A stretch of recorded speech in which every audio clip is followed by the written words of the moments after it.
Do you think this job sometimes require teamwork?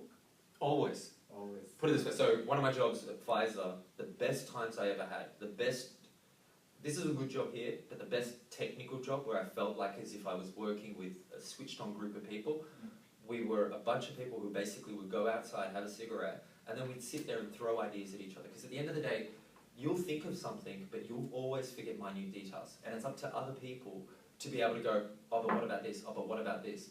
When you get a group of people together and they just feel free enough to throw out ideas, no matter how stupid they are, trust me, you will come to conclusions that in some cases are irrelevant, but you'll find solutions to problems that you can never thought of before. And it's only because, like, everything you put it, the best way to explain it is, there's always someone smarter, there's always someone faster, there's always someone better than you. Yeah. The smart people learn to adapt from that. The application I use to uninstall all software, I learned from a guy at Pfizer. Like, I mean, every piece of software I've used, or that I refer. Next, what kind of skill is the most important for doing this job?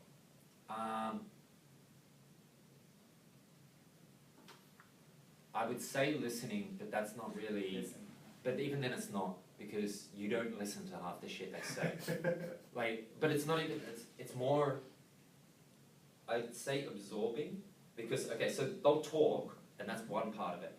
Then you'll ask them to do tests, and then you're looking at interactions. So that's not talking anymore. So you've got to absorb all the details of the problem, and then always be thinking about, well, if this is worst case scenario, what could possibly go wrong? And as long as you keep open-minded in that, and you're always absorbent of information, that's why I don't think it's listening, because like you'll see them do things. Like, I mean, you'll see users typing and stuff, and then you'll see something they'll do. It's being observant and absorbent of all the information. Never be, you know what it would be? Don't be closed-minded.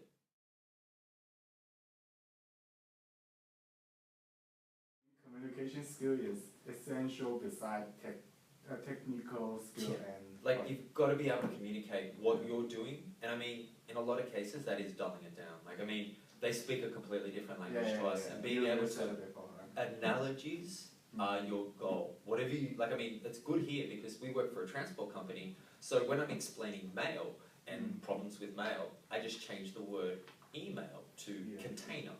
And then they can understand it when I talk about boats and stuff like that. So when I'm trying to explain blacklisting and things like that, I'm like, oh, you know, the boat tried to land at the shore, but it didn't, because they know that we're on some list that says we're dodgy, so they told us to fuck off. And I mean, when I'm trying to explain blacklisting and like CBL blocks and that, you've got to understand that it's not just about communicating in our language, because they don't care. They really don't. Like, I mean, they don't.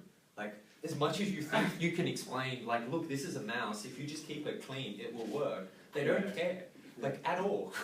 So, do you think you have a pressure for... Put it this way. Yes. 200 email. No. Oh, that's nothing. Oh, that's nothing. When I was at Optus, I was doing my average call handling for cable internet, which is both billing and technical calls, was 3.5 minutes. I don't fuck around. I don't waste time. Like, but if you take this place, and I mean, if our primary application, which uses all of our sites, I'm primarily responsible. I was rebuilding it because we had problems. I have a window of time. We have windows of when we work. We work in the middle of the night. We work from midnight to 5 a.m. because that's the time when no one's working. People here start really early, which means my window closes. So I was rebuilding our software. I had to plan out timing from when I had it. I had massive issues because when I started rebuilding it, I then found out that my manager had made some changes. Oh fuck, this is going to be online. I found out that my manager had made some changes to our infrastructure, but hadn't told me, and had brought down. So we use an application that talks to customs. It sends emails back and forward. They're all encrypted. He changed the server, which had the encryption keys and the security certificates, so none of our email messages went in. So when I went in there just to fix the process controls in the back end of the system, I found out that 900 emails hadn't sent. It's 3 o'clock on a Thursday morning, and I now realise that the company hasn't sent a single message to customs for the last day. When I come in, I know that every single customs broker is about to go, hey, I've been sent all these messages and I haven't got shit. So Saturday morning or Sunday morning? Morning?